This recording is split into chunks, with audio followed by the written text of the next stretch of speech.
नमस्कार दोस्तों, न्यूज में आपका स्वागत है। मैं हूं मुकेश कुमार और आज मैं पहुंचा हूं कानपुर में और कानपुर में हमारे साथ बात करने के लिए मौजूद हैं रमेश अवस्थी जी। यहाँ के बीजेपी प्रत्याशी हैं और इनका परिचय यह है कि ये पूर्व में पत्रकार रहे हैं और 3 दशकों तक इन्होंने पत्रकारिता की है, राष्ट्रीय पत्रकारिता की है और इनका विजन जो है कानपुर के विजन से कितना मैच करता है और इनके विजन का कानपुर की जनता को क्या लाभ होगा, मोदी के विजन से इनका विजन कितना मैच करता है, ये सारे सवाल हमारे पास हैं, उनसे हम बात करेंगे। रमेश अवस्थी जी, स्वागत है आपका हमारे स्पेशल प्रोग्राम में। और चूंकि आप पत्रकार रहे हैं, हमारे सीनियर भी रहे हैं, हम लोग सहारा में साथ में भी रहे हैं, तो आपसे बहुत ज्यादा सवाल, मैं कठिन सवाल तो नहीं पूछूंगा। नहीं आप है।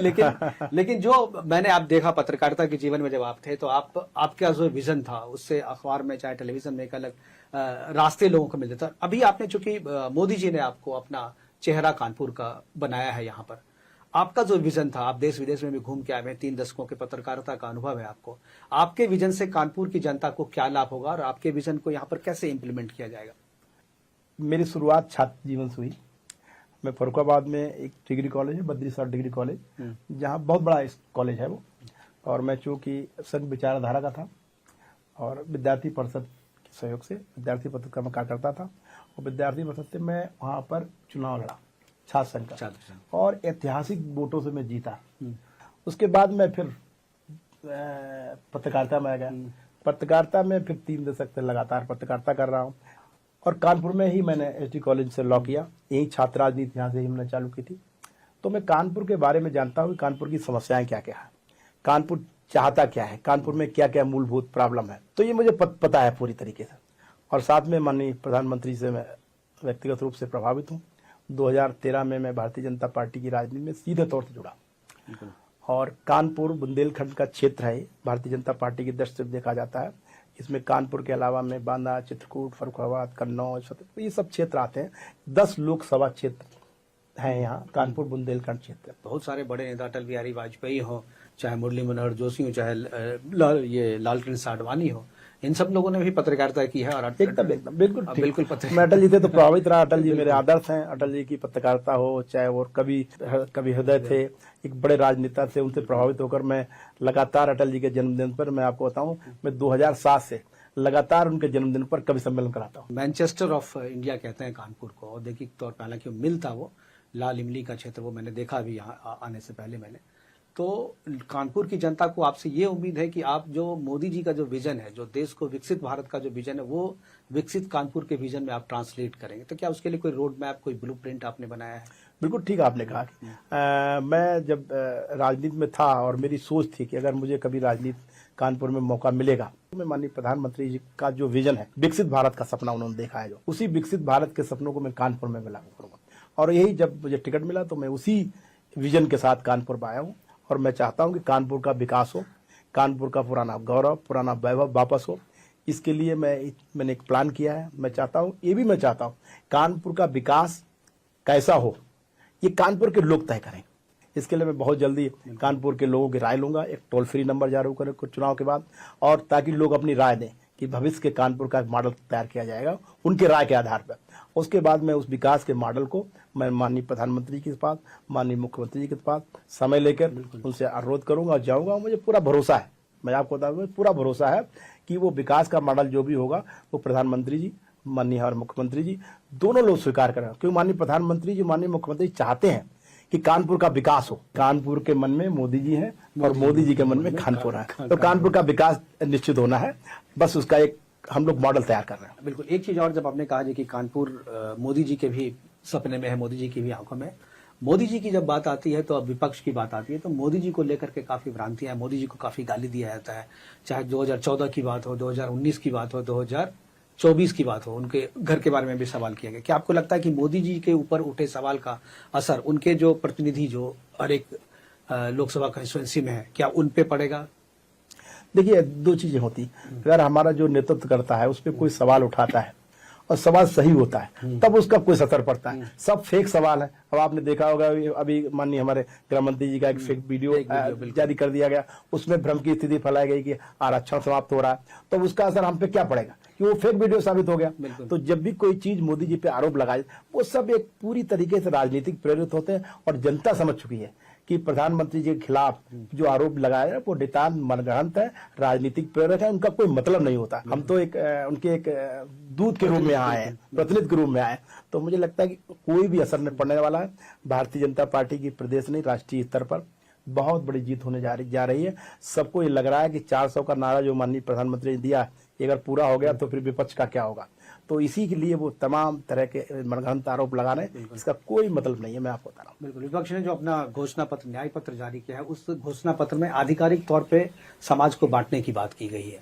वहां पर मुसलमानों को आरक्षण देने की बात कही है, दलितों और आदिवासियों का आरक्षण का कोटा जो है मुसलमानों को देने की बात की गई है, और पूरी लड़ाई को 80-20 में बांटने की कोशिश की। क्या आपको लगता है कि आधिकारिक तौर पर कांग्रेस इस चुनाव को कम्युनल एंगल पे लड़ना चाहती है? बिल्कुल लड़ना चाहती है। वो तो हमेशा उनका कांग्रेस नहीं, जो भी ये विपक्ष का जो गठबंधन बना है, जिसको जनता अब ठगबंधन का रूप दे रही है। आप कानपुर में अगर हैं तो आप चलिए मेरे साथ। मैं कल मुस्लिम बहुल क्षेत्रों में गया था, एक भव्य स्वागत किया गया, चाहे मुस्लिम महिलाएं हों, चाहे मुस्लिम कई जो लोग वास्तव में समाज की विचारधारा और राष्ट्रवाद से प्रेरित है, वो तमाम हजारों की संख्या में लोग स्वागत कर रहे थे और वो मोदी जी के नारे लगा रहे थे। मैंने पूछा कि हमने कहा आप वास्तव में आप ये जो स्वागत कर रहे हैं, क्या ये वोट भी देंगे आप? तो उन्होंने कहा कि आप तय कर लीजिए, पिछली बार जितना हमारा बूथ में वोट पड़ा है उससे अगर दूना वोट ना हो तो आप मान लीजिए कि मैंने वोट नहीं दिया, क्यों वहां बूथ पे हमारा ही वोट है। बिल्कुल। तो मैं आपको ये भी भरोसा, जो 80-20 की लड़ाई लड़ रहे हैं, 80 तो मेरे साथ है, 20 में भी इस बार बहुत बड़ा बंटवारा होने जा रहा है, ये मैं आपको बता रहा हूँ। चलिए, मैं ये सवाल मैंने इसलिए पूछा कि आपके बगल में फारुखाबाद की बात आपने की, मरियम ने जो बयान दिया वोट जिहाद का, उसमें उसने दो जो स्टेटमेंट है वो बड़ा खतरनाक है। मुझे लगता है कि वो डेमोक्रेसी के लिए भी खतरनाक है और जो चुनाव आयोग है उसको भी संज्ञान। उन्होंने कहा कि जिन लोगों ने उस राजपूत जी के साथ बैठक की है उनका हुक्का पानी बंद करो और वोट जिहाद के जरिए संघी सरकार को बदलो। ये इस तरीके की लाइन को आप किस तरीके से? देखिए, ये तो कर्नल है पूरा। बिल्कुल, देश को बंटवारा, देश में पूरी तरीके से हिंदू मुस्लिम फैलाकर अपना स्वार्थ सिद्ध करने की बात, ऐसे लोगों के खिलाफ तो कार्रवाई होनी चाहिए, चाहे वो प्रशासनिक कार्रवाई हो, चाहे चुनाव आयोग, ऐसे लोगों के खिलाफ कार्रवाई। ये तो सीधे सीधे एक जिहाद, एक संप्रदाय हिंसा को फैलाने वाली बात होती है। मुझे लगता है, मैं तो इसकी निंदा करता हूँ और मैं चुनाव आयोग से भी अपील करता हूँ कि ऐसे लोगों के खिलाफ कड़ी से कड़ी कार्रवाई की जाए। जैसे आप बीजेपी के प्रत्याशी हैं, आप तो सांप्रदायिक सौहार्द की बात कर रहे हैं, लेकिन उधर से सांप्रदायिकता की बात की जा रही, वहां पर कह रहे 80-20 की लड़ाई लड़ी। जब आप गंगा जमनी तहजीब की बात कर रहे हैं, वो कह रहे हैं कि नहीं भाई यहाँ तो जिहाद है। ये तो ये कहते कहते दोनों ने हंस कर लिया अपना। आगे भी और हंस क्या होने वाला है वो भी आप देख लेंगे कि उनका क्या, यही सब चीजें सोच के आधार पर उनका जो विजन है वो कुछ नहीं है, सिर्फ व्यक्तिगत आरोप लगाना। तो इसी चलते जाते आज कांग्रेस खत्म होने की स्थिति में आ गई। आप देखिएगा उत्तर प्रदेश में जो 80 सीटें पे जो गठबंधन बनाया गया, जो जनता पूरा ठगबंधन मान चुकी है उसको, और 80 में से आप मान लीजिए 80 में 80 सीट भारतीय जनता पार्टी जीतने जा रही है। और मैं ये कहता हूं कि 1 और 2 अगर सीट उनको मिल गई तो मान लीजिए उनका बहुत बड़ा कोई भाग्य है, उसकी मिल गई। नहीं, मुझे नहीं लगता कि 80 में 80 एक भी सीट जीत पाएंगे। वो जनता ही जान चुकी कि आप इस तरह के सांप्रदायिक बातें कर रहे हैं, आप हिंसा फैलाने की बात कर रहे हैं, आप 80-20 की बात कर रहे हैं। तो ये मुसलमान भाई भी, आप देखिए कि मैं आपको बताना चाहता हूँ कि आज तो मोदी जी ने कहा कि सबका साथ सबका विकास, तो उन्होंने करके दिखाया ना, करके दिखाया। आज मैं मुस्लिम मोहल्ले में गया, उन्होंने स्वागत किया, तो उन्होंने यही कहा कि भाई चाहे राशन की बात हो, सबको अगर केंद्र सरकार ने और प्रदेश सरकार मुझे भी मिल रहा है, चाहे आवास की बात हो, हमको मिल रहा, सबको मिल रहा है। तो मेरे साथ तो कोई माननीय प्रधानमंत्री ने कोई भेदभाव नहीं किया। इसके आधार सड़कें बन रही है वो सबके लिए है। ऐसे लोग डर रहे हैं जो वास्तव में देश के साथ नहीं, बिल्कुल राष्ट्र के साथ नहीं, राष्ट्रद्रोही है। वो लोग माननीय मोदी से डरते हैं। जो लोग राष्ट्र के साथ हैं, चाहे वो मुस्लिम भाई हों, चाहे वो किसी भी धर्म के लोग हों, वो सब मोदी जी के साथ है। और इस बार ये रिजल्ट बहुत ही चौंकाने वाले होंगे, जिसके लिए वो 20 की बात करें, 20 में भी हमारा बंटवारा है, ये मैं आपको बता रहा हूँ। नहीं, लेकिन एक चीज यहाँ जो मैं यहाँ कानपुर की जनता से मिला, मैं अभी पूरे देश के भ्रमण पे हूँ इसमें, तो एक चीज यहाँ जो आबादी बढ़ा करके डेमोग्राफी को चेंज करने की कोशिश की जा रही है। और कानपुर में भी आबादी मैंने देखा कि 22% से ज्यादा जो है वो 2011 की जनगणना की, अब तो 21 में आ गया, तो मेरे ख्याल से ये 25-30 के बीच में होगा ये पॉपुलेशन। क्या आपको लगता है कि कानपुर की आबादी वो भी डेमोग्राफी को चेंज करना चाहती है और इसमें एक इंटरनेशनली लिंक जो है वो इसको सपोर्ट कर रहा है कहीं ना कहीं? देखिए, ये तो जांच का विषय है, लेकिन जरूर नहीं, कई बार ऐसा हुआ कि कानपुर में इस तरीके की चीजें आई कि इंटरनेशनल लिंक जो है पाए गए हैं, उस पर हम लोग जांच कर रहे हैं। और जहां तक जनसंख्या की बात है, उस पर भी कानून जल्दी आने वाला है, उस पर उसके भी रिजल्ट होंगे। तो ऐसा नहीं है कि जनता समझदार है, और जनता इस बार चाहे हिंदू हो, चाहे मुसलमान हो, चाहे सिख हो, ईसाई, सब लोग इस बार मुझे लगता है कि राष्ट्र को देखकर और विकास को देखकर माननीय प्रधानमंत्री जी के साथ खड़े हुए हैं और उनके नाम पर वोट दे रहे हैं, ऐसा मेरा मानना है। और ऐसा मैंने कानपुर में नहीं पूरे देश में पाया है। और कानपुर में चूंकि मैं सीधी तरीके से राजनीति कर रहा हूँ, घर घर जा रहा हूँ, तो मैंने स्पष्ट पाया। मैं आपको बताना चाहता हूँ कि यहाँ पर मैंने देखा कि लोग मोदी जी की बात कर रहे हैं। मैं कहता हूँ कि मोदी जी एक पूरे देश नहीं दुनिया में एक ऐसा नेता है जो कहते हैं कि सपना आपका संकल्प हमारा। क्या आप सपना देखिए मैं पूरा करूं। कोई दुनिया में ऐसा नेता है जो कहता है कि सपना देखिए और मैं उसको पूरा करूंगा। केवल मोदी देखते हैं। मोदी जी चाहते हैं कि आखिरी पायदान तक व्यक्ति की आंखों में चमक हो, कुछ संतुष्ट दिखे दे, खुशी उसकी आंखों में देखना चाहते हैं। चाहे वो राम मंदिर बनने का सपना हमने और हमारे बुजुर्गों ने देखा, राम मंदिर का सपना सब पूरा किया माननीय मोदी जी ने। धारा 370 जो कभी कोई कहता नहीं था समाप्त हो जाएगी, क्योंकि उस समय की सरकारें डर जाती थी अलगाववादियों से। अलगाववादी करते थे कि खून की नदियां बह जाएंगी, वो पूरा हुआ। मुस्लिम महिलाओं ने जिसने 3 तलाक समाप्त होने का सपना देखा था कि किसी तरीके 3 तलाक समाप्त हो, माननीय मोदी जी ने एक झटके में 3 तलाक समाप्त करके मुस्लिम महिलाओं का सपना पूरा किया। आज आप कश्मीर में जाइए, जहां वो कहते थे कि धारा 370 समाप्त हो जाएगी, तो अलगाववादी कहते थे कि खून की नदियां बह जाएंगी। आज जाइए, उन वादियों में शान से तिरंगा लहरा रहा है। वैसे जी जो लोग आज वोट जिहाद की बात कर रहे हैं, वही लोग आप पे कह रहे हैं बीजेपी पे और खासतौर पे मोदी पे आरोप लगाने कि वो राम के नाम पे वोट मांगते हैं, बौद्ध धर्म के नाम पे वोट मांग रहे हैं। देखिए ऐसा कि मैं आपको कई उदाहरण दूंगा, आपको वीडियो में दिखाऊंगा। मैं कई कार्यक्रम में गया जो हमारे समर्थक राम का नारा लगा रहे थे, जय श्री राम का नारा लगा रहे थे, तो वो खुद अपने यहाँ पे समाजवादी पार्टी के, आपको मैं वीडियो दिखाऊंगा, समाजवादी पार्टी के लोग, कांग्रेस के लोग, वो भी जय श्री राम का नारा लगा रहे हैं। अब भाई अगर आप राम को नहीं मानते हैं तो आप जय श्री राम का नारा क्यों लगा रहे थे आप? लेकिन उनको वोट के नाम पे जय श्री राम नारा, तो ये कुछ नहीं। मैं आपको ये बता रहा हूँ, जय श्री राम हमारे भगवान सबके हैं। हाँ, ये जो उनको मानता है उनके हैं, जो नहीं मानता वो उनके नहीं है। तो आप अगर जाएंगे भगवान की शरण में, आपको किसने मना किया कि आप राम मंदिर के दर्शन न करें?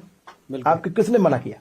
लेकिन आप नहीं जा रहे हैं, तो बुलाने पे भी नहीं गए। आप बुलाने पे भी नहीं जा रहे हैं। तो मैं ये बता रहा हूँ, जो लोग राम के दर्शन पे नहीं गए, जो भगवान रामलला की चौखट पे नहीं गए हैं, वो आप मान लीजिए पार्लियामेंट की चौखट पे भी नहीं पहुंचेंगे, ये मैं आपको बताता हूँ। बिल्कुल, जो रामलला की चौखट पे नहीं गए वो पार्लियामेंट की चौखट पे भी नहीं पहुंचे। बिल्कुल। अवस्थी जी, आप यहाँ पर कानपुर में अपनी लड़ाई किसके साथ मानते हैं? जो ओपोनेंट में आपके कांग्रेस के प्रत्याशी उससे मानते हैं? देखिए, या आपको लगता है कि नहीं, यहाँ पर चूंकि मोदी के हम प्रतिनिधित्व, जो राहुल को यहाँ प्रतिनिधित्व कर रहा है या विपक्ष का जो कर रहा है, उससे लड़ाई है? देखिए, चूंकि यहाँ पे कोई प्रतिनिधित्व, यहाँ पे लड़ाई गठबंधन है, गठबंधन का कैंडिडेट यहाँ लड़ा हुआ है, समाजवादी पार्टी और कांग्रेस एक है, बसपा का बहुत कोई अस्तित्व यहाँ है नहीं। तो लड़ाई की तो बात हम नहीं कह सकते, लेकिन अगर चुनाव होगा तो गठबंधन के साथ होगा। लेकिन वो गठबंधन हमारे कहीं आस पास नहीं। जब से मैं प्रत्याशी बना तब से लगातार मैं क्षेत्रों में गया, लगातार जो जनता का समर्थन मिल रहा है, हर वर्ग का समर्थन मिल रहा है, उससे तो मुझे धीरे धीरे पता लग रहा है कि लड़ाई कहीं है ही नहीं। भारतीय जनता पार्टी यहाँ ऐतिहासिक जीत की तरफ बढ़ रही है। और जहाँ गठबंधन है, जो गठबंधन का कैंडिडेट है, उसको मैं आपको बता रहा हूँ, आज आप तारीख नोट कर लीजिएगा, जब परिणाम आए, इस बार गठबंधन के प्रत्याशी की आज तक के इतिहास की सबसे बड़ी हार होगी। बिल्कुल। एक चीज और मैं बोलूंगा, 2 फेज के चुनाव हो चुके हैं, दोनों फेज में जो चुनाव में पोलिंग परसेंटेज रहा वो बड़ा निराशाजनक रहा। तो इसको आप किस तरीके से देखते हैं और आपको क्या लगता है कि तीसरे फेज के चुनाव में वोटिंग परसेंटेज बढ़ाने के लिए प्रत्याशी की तरफ से क्या प्रयास हो रहा है? देखिए, बिल्कुल आपने अच्छा कहा, ये थोड़ी चिंताजनक बात है। ये सबके लिए, राजनीति के लिए चिंताजनक बात है कि वोटिंग का परसेंटेज कम हुआ। मुझे लगता है कि कहीं न कहीं ओवर कॉन्फिडेंस रहा, चाहे सभी दलों की बात नहीं कर रहा हूँ कि परसेंटेज घटना कोई ये तय नहीं कर सकता कि बीजेपी का कम हो गया कि गठबंधन का कम हो गया।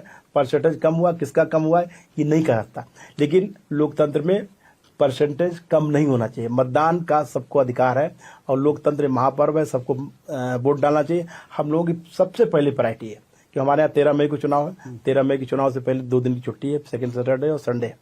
तो हम लोग उस चुनौती को अवसर में बदलने की बात कर रहे हैं। हमारे यहाँ जो इंफ्रास्ट्रक्चर है, जो भारतीय जनता पार्टी का संगठन है, वो बूथ तक फैला हुआ। अब मान लीजिए हमारे यहाँ 1600 से अधिक हमारे लोकसभा में बूथ है। हमारा हर कार्यकर्ता, बूथ का कार्यकर्ता ने ये तय किया है कि पिछली बार से लेकर जितना परसेंट पिछली बार हुआ है उससे अधिक परसेंट हम करेंगे। भारतीय जनता पार्टी के शीर्ष नेतृत्व ने भी कहा कि हर बूथ पर हमको 370 धारा 370 का 370 मतों को और वोटों को हमें बढ़ाना है। और वो हमारा कार्यकर्ता संकल्पित है, उसने लक्ष्य ले लिया इस बार और ये जो परसेंट कम हुआ है, इससे हमें और एक वो मिला है कि भाई अब हमारे लिए चुनौती के रूप में हो गया। बिल्कुल, ये और पूरा हमारा कार्यकर्ता बूस्टअप हो रहा है, और हर मीटिंग में हमारे संगठन के पदाधिकारी सब लोग कहते हैं, और ये हर बूथ पे जाके बूथ के कार्यकर्ताओं की बैठक लेके वो बाकायदा एक टारगेट फिक्स कर दिया है कि पिछली बार से अधिक मतदान आप हर बूथ कराएंगे। और आपको मैं बता रहा हूँ कि पिछली बार जो भी मतदान हुआ है उससे अधिक हम लोग प्रयास करेंगे, प्रयास नहीं करेंगे, तय है कि उससे अधिक मतदान होगा, ऐसा मेरा मानना है। थैंक यू अवस्थी जी हमसे बात करने के लिए और अपना विजन जो है हमारे जरिए जो है जनता तक पहुंचाने के लिए। तो ये थे रमेश अवस्थी जी, कानपुर से प्रत्याशी हैं, और इनकी चुनौती जो है कानपुर में किसी से नहीं है, क्योंकि ये एक तरफा लहर है और मोदी की जो लहर है उसमें ये पार लगते हुए दिखने लगे। अगर कोई चुनौती इनके सामने है तो वो ये है कि वोटिंग परसेंटेज किस तरीके से हो रहा है और किस तरीके से जो मतदाता है वो निकल कर बूथों तक आए और वोट करें। फिलहाल अभी के लिए इतना ही, दीजिए इजाजत।